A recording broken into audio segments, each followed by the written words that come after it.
ടോഷേറ്റിനും മോനും കൂടെ ഒന്ന് വൈകുന്നേരം പുറത്തിറങ്ങിയപ്പോൾ ഞങ്ങൾക്ക് പെട്ടെന്നൊരു ഐഡിയ തോന്നി. കുറച്ച് മെമ്മറീസ് ക്രിയേറ്റ് ചെയ്ത സ്ഥലം ഒന്നുണ്ട്, അപ്പോൾ അവിടെ നിന്ന് പോകണം എന്ന് വിചാരിച്ചിട്ട് ഞങ്ങൾ ഇറങ്ങിയതാണ്. സോ ഞങ്ങളിപ്പോൾ വന്നിരിക്കുന്നത് ശരിക്കും പറഞ്ഞാൽ ഞങ്ങളുടെ ലവ് സ്റ്റോറി ബിഗിൻ ചെയ്ത സ്ഥലം, പിന്നെ എന്താ പറയുക, ഞങ്ങളുടെ കല്യാണം എല്ലാം മോനെ ഞാൻ കൺസീവ് ചെയ്ത് അറിഞ്ഞ സ്ഥലം എല്ലാം തന്നെ ഇതായിരുന്നു. സോ ഇതാണ് ഞങ്ങൾ താമസിച്ചിരുന്ന അപ്പാർട്ട്മെന്റ്. സോ കാക്കനാട് സോ ഞങ്ങൾ ചുമ്മാ ഇവിടെ ഒരു വിസിറ്റിന് വന്നതാണ്. ശരിക്കും ലൈഫിലെ കുറേ ടേണിംഗ് പോയിന്റ്സ് നടന്ന ഒരു സ്ഥലമാണ്, ഒരു അപ്പാർട്ട്മെന്റ് ആണിത്.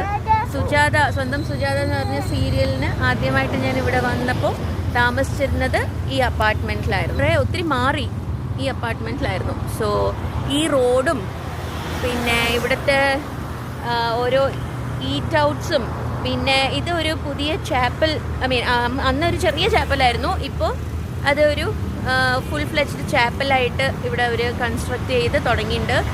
സോ എന്തും കൊണ്ടും ഭയങ്കര എന്താ പറയുക, കുറേ നല്ല നല്ല മെമ്മറീസ് ഞങ്ങൾക്ക് തന്ന ഒരു സ്ഥലമാണ്. സോ ഞങ്ങളൊന്ന് റീവിസിറ്റ് ചെയ്യാൻ വന്നതാണ്. So happy to be back here actually. അല്ലേ ടച്ചിട്ടോ? what you have to say? എന്താ പറയുക, ഇവിടെ അതെ ഞങ്ങള് പഴയ ഓർമ്മകളെ ഓർത്തെടുക്കാൻ വന്നതാണ്. ആക്ച്വലി ഈ അപ്പാർട്ട്മെന്റില് ഈ 10th ഫ്ലോർ അല്ലേ, 10th ഫ്ലോറിലായിരുന്നു. സോ അവിടെ നിന്ന് ഈ സൈഡിൽ റോഡിൽ ഷൂട്ട് ചെയ്തുകൊണ്ടിരിക്കുകയായിരുന്നു ടോഷേട്ടിൻ്റെ ഇൻട്രൊഡക്ഷൻ സീൻ. അപ്പോൾ ഞാൻ എൻ്റെ കിച്ചണിൽ ഞാൻ അന്ന് ഷൂട്ടിംഗ് ഒക്കെ ഞാൻ കണ്ടിട്ടുണ്ട്. ആൻഡ് അന്ന് ഞാൻ അറിഞ്ഞില്ല ഞങ്ങളൊരു ഫാമിലി ആവും എന്നൊന്നും അറിഞ്ഞില്ല. But everything is for good. And ഞങ്ങൾ ടോട്ടലി എന്താ പറയുക, പഴയ മെമ്മറീസ് റീകളക്ട് ചെയ്ത് റീവിസിറ്റ് ചെയ്തപ്പോൾ ഭയങ്കര ഒരു സുഖം. We feel really nice about it. So ചുമ്മാ ഞാൻ നിങ്ങളുടെ ഒപ്പം ഒന്ന് ഷെയർ ചെയ്യാമെന്ന് വിചാരിച്ചു. ആൻഡ് ഇപ്പോൾ ഒരു കറക്കം കറങ്ങിയിട്ട് we going back home. Tata tata tata tata by.